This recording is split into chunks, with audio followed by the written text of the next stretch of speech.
Bienvenidos a una nueva edición de Especialistas de la Salud. Hoy estamos con el doctor Alejandro Anderson, neurólogo, miembro de la Sociedad Neurológica Argentina, miembro también de la Academia Americana de Neurología, ex residente del Servicio de Neurología del Hospital Ramos Mejía y ex docente de la Facultad de Medicina de la Universidad de Buenos Aires. ¿Qué tal, doctor? Bien, muy bien. Para dar el puntapié a iniciar en esta charla, me gustaría que comience definiendo a la neurología. Bueno, la neurología es una especialidad muy amplia, así como es amplio el sistema nervioso que, digamos, está de una u otra manera relacionado con todo el organismo. La neurología fue un poco cambiando con el tiempo, ¿no? Y hoy en día trata básicamente de hacer hincapié que se ocupa de las patologías neurológicas o cerebrales en muchos casos, orgánicas, o sea, con un sustrato real, ¿no? Como para poner cierta distancia, al menos en la parte de tratamiento, con lo que es psicológico o lo que es psiquiátrico.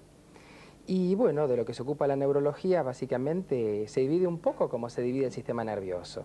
Hay un sistema nervioso central, que es el cerebro, la médula, y un sistema nervioso periférico, que son los nervios y los músculos. Bueno, hay neurólogos que se especializan en patologías del sistema nervioso central, incluso algunos se especializan en algunos de sus temas, que es la demencia, Alzheimer o no Alzheimer, o el Parkinson o la epilepsia, o la esclerosis múltiple, que también es otra enfermedad común, todas del sistema nervioso central.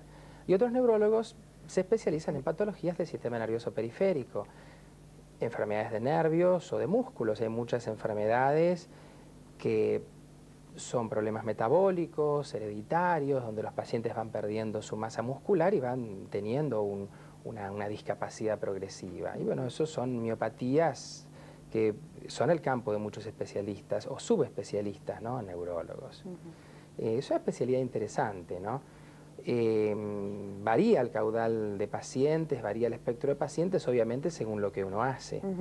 Y además la neurología es una especialidad que siempre se caracterizó por el diagnóstico preciso y por el tratamiento difícil. En general en la neurología es, no digo fácil, pero muy frecuente, la mayoría de los casos, es muy frecuente tener un diagnóstico exacto de dónde está la lesión y qué tipo de lesión. Muy matemático el Pero tema. claro, porque como son circuitos, pero el reparar esos circuitos es el problema, ¿no? Y por eso es que hay todo un campo de diagnóstico, hay gente que se dedica al diagnóstico. Está el electroencefalograma, está el electroencefalograma computado, los potenciales evocados, que son como, bueno, un electroencefalograma mide la actividad espontánea de todo el cerebro. Un potencial evocado visual mide solo los circuitos relacionados con la visión. El potencial evocado auditivo, los relacionados con la parte auditiva, somatosensitivos, hasta podemos medir los circuitos relacionados con la capacidad de prestar atención. Y así muchos más estudios eléctricos. Hay laboratorios de sueño que estudian cómo es la arquitectura del sueño cuando uno descansa, y otros estudios más, ¿no es cierto? Y son un campo grande, ¿no? Doctor, usted como especialista, como profesional en la neurología, ¿qué aspectos de todas estas subdivisiones que nombró de la neurología usted abarca en sus consultas? Bueno, yo básicamente soy un neurólogo general. Podría decir que trabajo mucho en neurofisiología, en los métodos diagnósticos.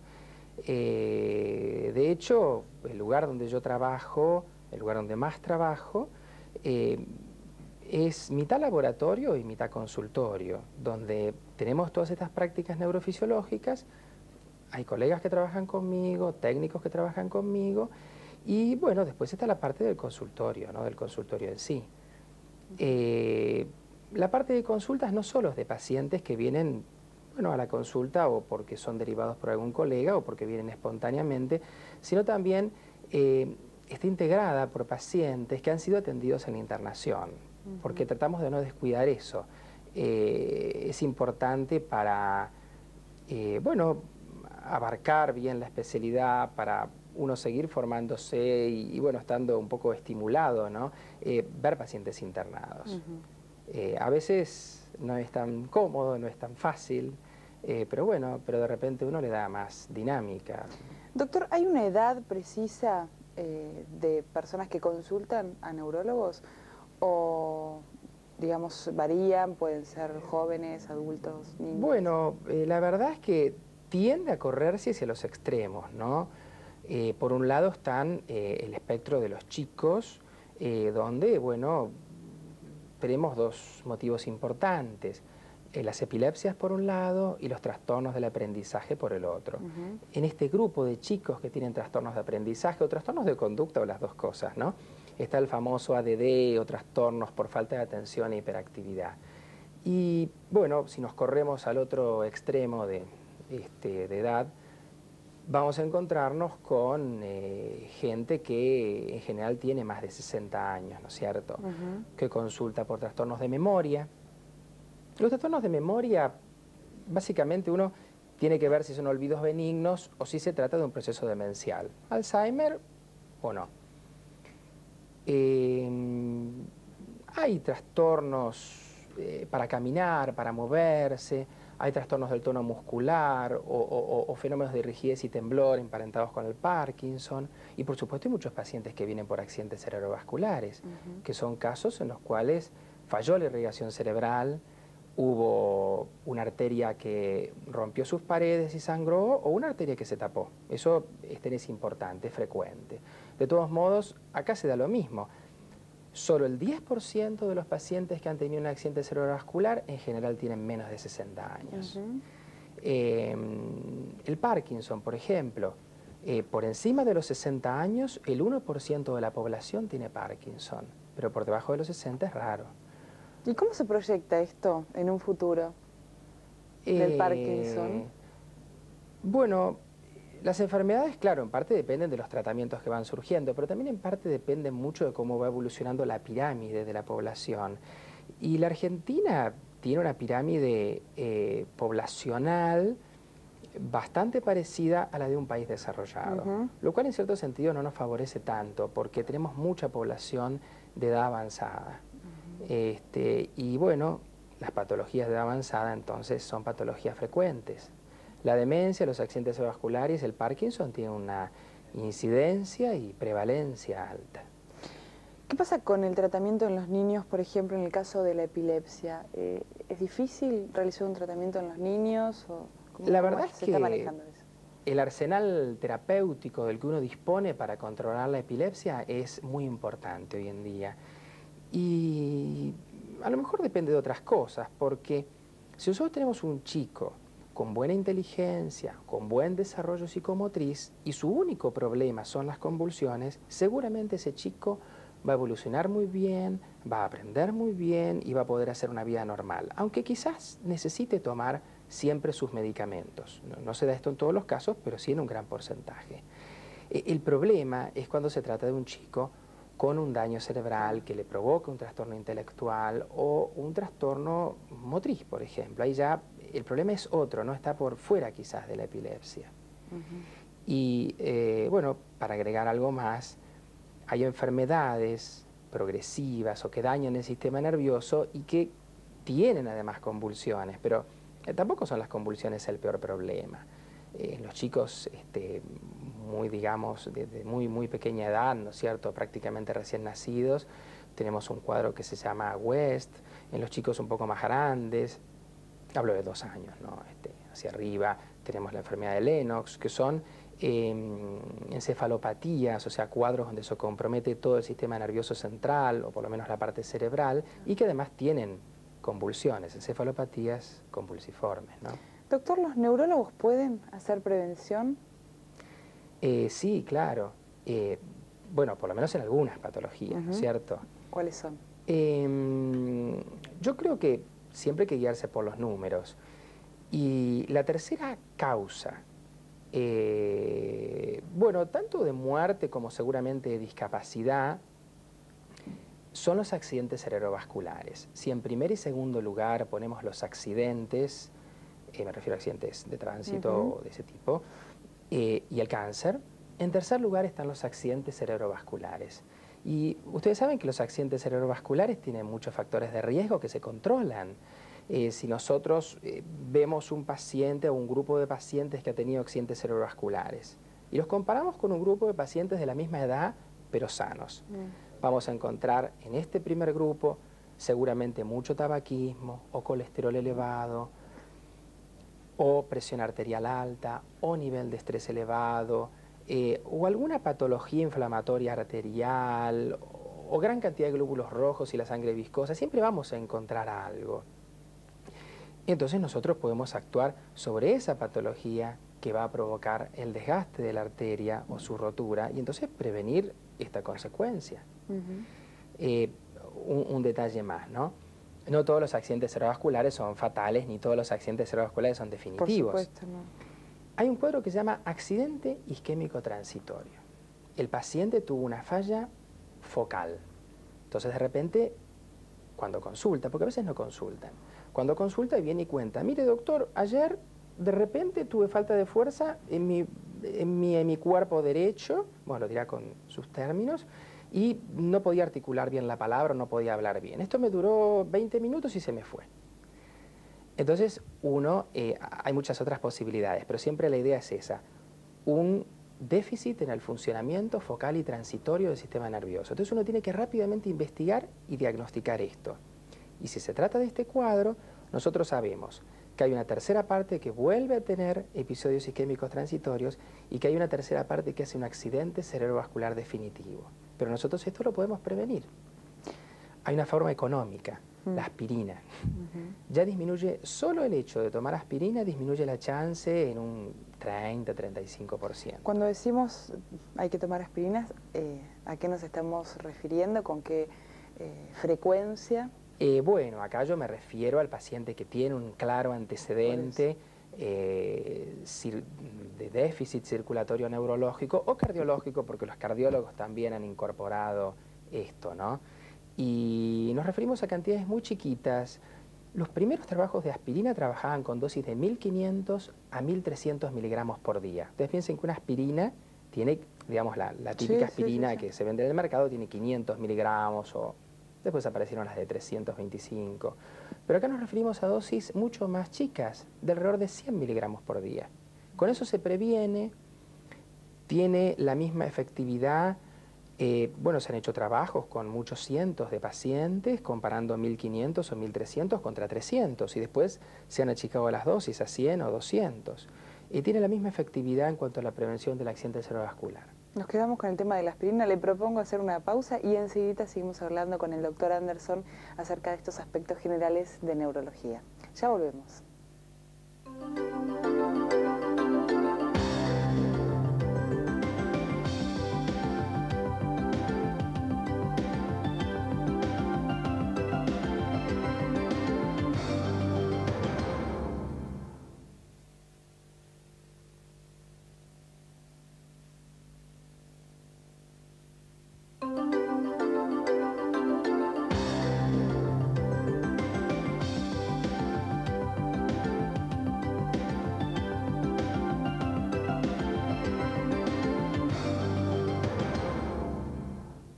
Seguimos en Especialistas de la Salud hablando con el doctor Alejandro Anderson, neurólogo. Y en el bloque anterior hablábamos de la prevención en neurología, cómo los neurólogos pueden hacer prevención en este aspecto. Ahora, usted, por este contacto diario que tiene con los pacientes, ¿nota que están tomando conciencia o hay una toma generalizada de conciencia con respecto a la prevención? Sí, en realidad sí. Los pacientes... incluso tienen hasta un poco el manejo, lo cual no es quizás lo mejor, pero de todos modos sí, tienen el manejo que antes no tenían de a qué especialidad puede corresponder el cuadro que tienen. Y suelen consultar realmente cuando empiezan los problemas. No es lo mismo cuando uno se maneja en la medicina del consultorio, cuando uno se maneja en la medicina hospitalaria. No es lo mismo cuando uno va al interior, a una zona rural. En general las patologías van estando cada vez más avanzadas, ¿no es cierto? Se las ha dejado estar más tiempo. ¿Ha estado usted en el interior del país? No he trabajado mucho, pero bueno, yo soy entrerriano, así que conozco parte del interior del país. También he viajado por Argentina, me gusta. Y bueno, uno tiene idea también por charlar con otros colegas. Yo me formé en un servicio de neurología muy importante, que es el del Hospital Ramos Mejía, y Los neurólogos que se forman allí, muchos van al interior y después se siguen comunicando y comentando, o viajan periódicamente y vuelven al hospital. Doctor, ¿tiene algún caso interesante para relatarle a sus colegas de, por supuesto, su especialidad que haya sido comentado en el grupo de compañeros? Yo puedo comentar algo que, bueno, la verdad que es interesante, ¿no? Se relaciona con la epilepsia. Ustedes saben que la epilepsia, bueno, es una patología donde un grupo de neuronas comienza a funcionar, a descargar todas en conjunto, sincrónicamente, y no como se hace habitualmente, donde tenemos muchas neuronas y funcionan todas un poco como por turnos. Sí. Acá un grupo de neuronas descarga bruscamente y todas al mismo tiempo. Ese campo eléctrico arrastra al resto del cerebro en su actividad y puede funcionar todo al mismo tiempo, todo o una parte. Cuando funciona todo, tenemos las convulsiones generalizadas. Son esas típicas crisis donde los pacientes tienen los movimientos de brazos, piernas, clónicos o tónico-clónicos, tienen luego su pérdida de conocimiento y recuperación posterior. Antes se le llamaba gran mal a esto, ¿no? Ahora se llaman convulsiones tónico-clónicas generalizadas, se lo describe. Y tenemos también cuadros parciales, cuadros focales. Según donde esté este grupo de neuronas que descarga, tenemos distintas presentaciones. Si, por ejemplo, este grupo de neuronas está ubicada en la zona de la cerebral que se vincula al movimiento del brazo derecho, el paciente consultará porque tuvo un movimiento involuntario de su brazo derecho. Pero este grupo de neuronas puede estar en una zona que regula la sensibilidad y puede consultar porque tuvo sensación de hormigueo o desagradable a nivel de piel. Bueno, puede estar ubicada en la zona del lenguaje y el paciente tener un paro, una crisis de anartria y perder su lenguaje por unos minutos. Y así podemos ir contando distintos lugares donde se ubican las descargas y donde se interrumpen o alteran las funciones neurológicas habituales. Hay una zona de nuestro sistema nervioso que tiene archivados los recuerdos, archivada la parte afectiva, archivadas las vivencias, y bueno, también ahí las neuronas pueden activarse. Entonces, bueno, hace tiempo, me acuerdo de que comentamos en su momento el caso de una chica que era estudiante, ¿no? Y periódicamente iba a una biblioteca donde me cumplía siempre la misma rutina, ¿no? Terminaba su colegio, por la tarde se iba a una biblioteca que le quedaba lejos. ¿Qué edad tenía la paciente? 17, 16, una edad de ese tipo. Y iba a la biblioteca, pedía el libro que necesitaba, se sentaba en una mesa, leía, estudiaba, sacaba sus apuntes, volvía a su libro, volvía a su casa. Y esta chica había tenido algunos episodios de automatismos o algunas crisis epilépticas más típicas, ¿no? Convulsiones. Y bueno, tenía su medicación. Ustedes saben que a veces ocurre que hay que hacer ajustes porque en la medida que los pacientes crecen, los remedios o las crisis pueden cambiar y pueden, entonces a veces nos vemos obligados a cambiar las concentraciones de la medicación o incluso el tipo de medicación. Entonces puede descontrolarse lo que estaba en su momento estable y equilibrado. Entonces, bueno, esta chica consultó por una cosa muy extraña, y es que estaba en su casa y de repente apareció en la biblioteca con los zapatos totalmente embarrados, sentada en la mesa y con un libro adelante. Cuando reconstruyó la escena y cuando, bueno, después de conversarlo y de preguntar incluso a la persona que habitualmente le daba el libro, nos dimos cuenta de lo que había ocurrido. La chica estaba en su casa, tuvo una crisis de automatismo, se llaman crisis psicomotoras, y automáticamente se fue caminando, hizo como 40, 45 cuadras hasta la biblioteca, pidió el libro, no sabemos si lo pidió realmente o si hizo el gesto, porque todo es muy estereotipado y automático, ¿no? No hay innovación acá.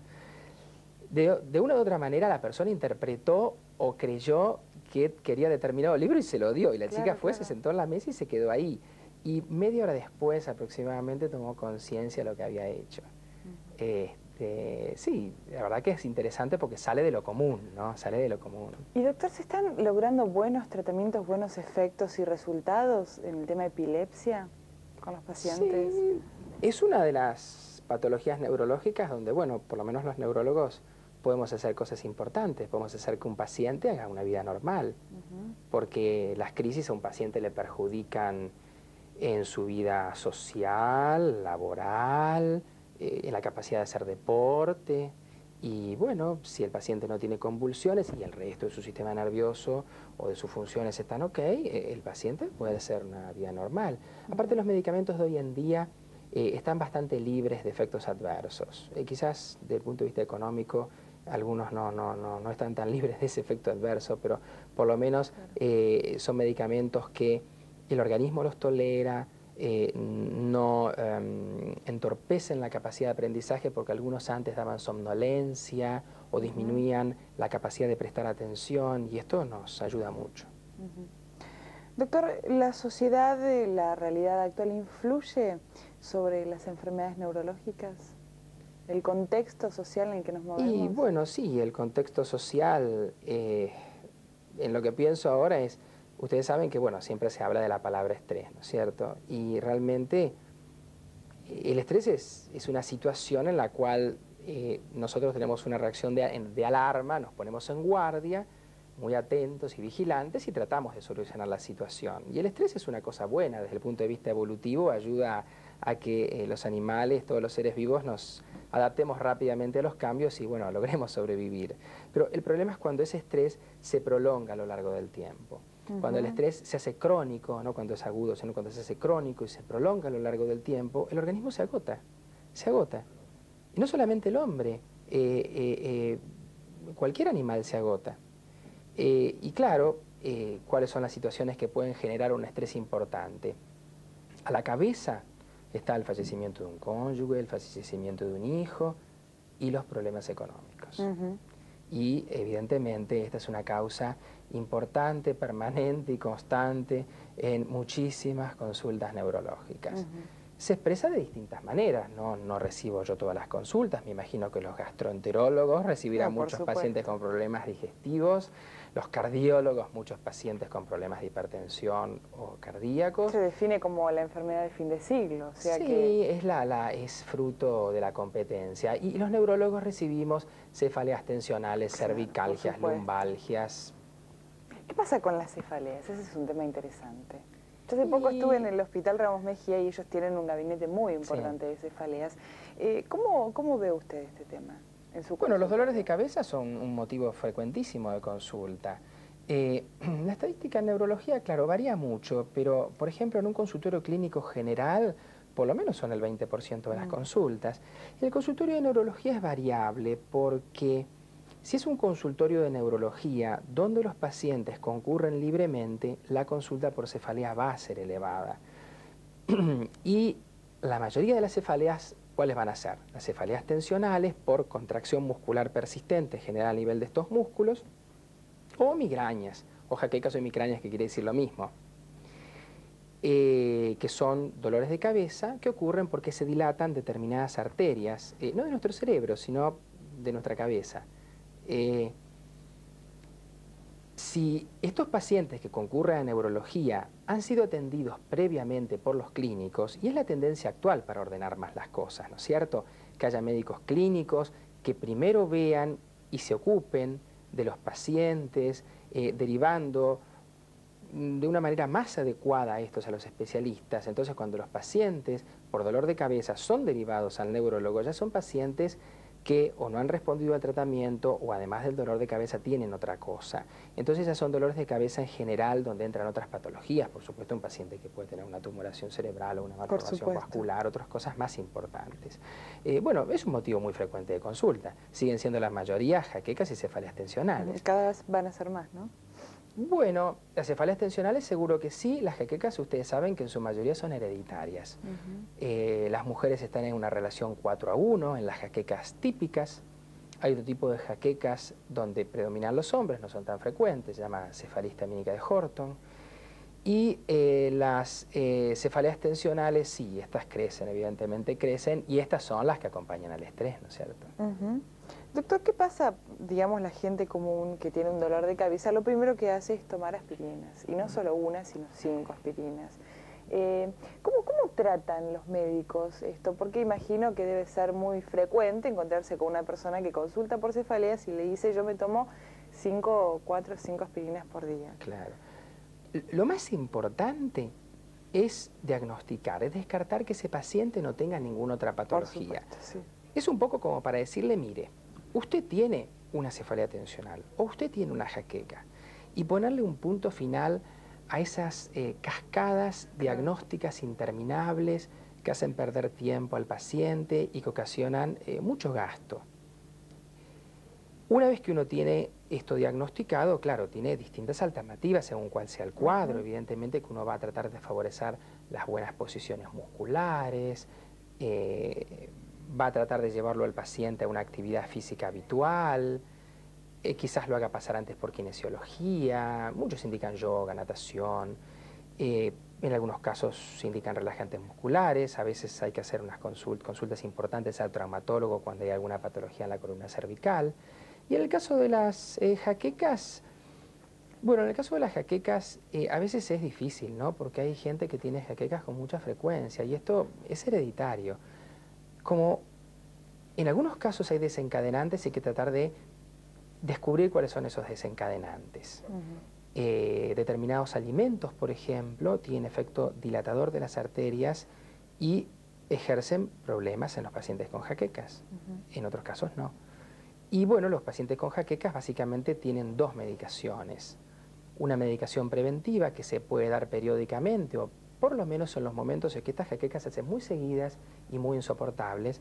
Y después tienen medicación para tomar cuando viene la crisis. Hay que tratar de lograr un equilibrio entre la comodidad del paciente, la ausencia del dolor y el estar sobremedicado y medicado permanentemente, ¿no? Hay que lograr un equilibrio. Doctor, la última pregunta. ¿Cómo considera usted que tiene que ser la relación con sus pacientes?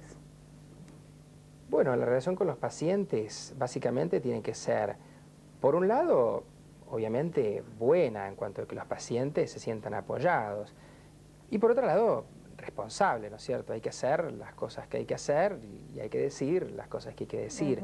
Yo creo que la tendencia a explicar adecuadamente el diagnóstico al paciente o, en otros casos, a la familia del paciente es algo que hay que tratar de realizar siempre. Doctor, muchísimas gracias en serio por participar y por brindarnos toda esta información. Bueno, gracias a ustedes. Muchísimas gracias. Nos encontramos en la próxima edición de Especialistas de la Salud.